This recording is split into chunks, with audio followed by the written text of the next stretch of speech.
So যেই সেরা হনুমানজি সবাইকে আমার তরফ থেকে নমস্কার। আজকে ছুটির কারণে আমি একটু দেরি করে উঠে তাড়াতাড়ি চলে গেলাম ফ্রেশ হতে। তাড়াতাড়ি ফ্রেশ হয়ে গেটকে হাই করে রাস্তা ধরে আমি চলে গেলাম দোকানের দিকে।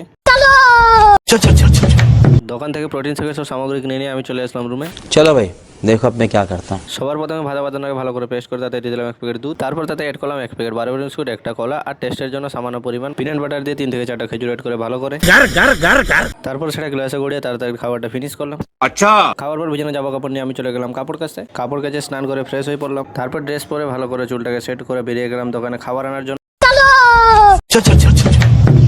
দোকানে পৌঁছে কাকিমাকে টাকার কথা জিজ্ঞাসা করে আমি কাকিমাকে বললাম 150 रुपया देगा। তার জন্য 65 আমি ভেজে দিয়েছিলাম, কিন্তু কাকিমার রিয়াকশনটা ছিল পেমেন্ট করে খাবার নিয়ে তাড়াতাড়ি চলে আসলাম রুমে। তাড়াতাড়ি খাওয়া দাওয়া শেষ করে আমি চলে গেলাম একটু রেস্ট করতে। সন্ধ্যাবেলা ঘুম থেকে উঠে বাইরে বেরিয়ে দেখি সবাই আমার জন্য অপেক্ষা করছে। সবাইকে টাটা বাই বাই করে আমি চলে আসলাম ছোট শপে কিছু কেনার জন্য। সমস্ত কাজ সমাপ্ত করে আমি চলে আসলাম রুমে। যেই সেরা হনুমানজি আজকে এই পর্যন্ত, দেখা হচ্ছে নেক্সট ব্লগে। ততক্ষণ পর্যন্ত সবাই ভালো থাকবেন, টাটা।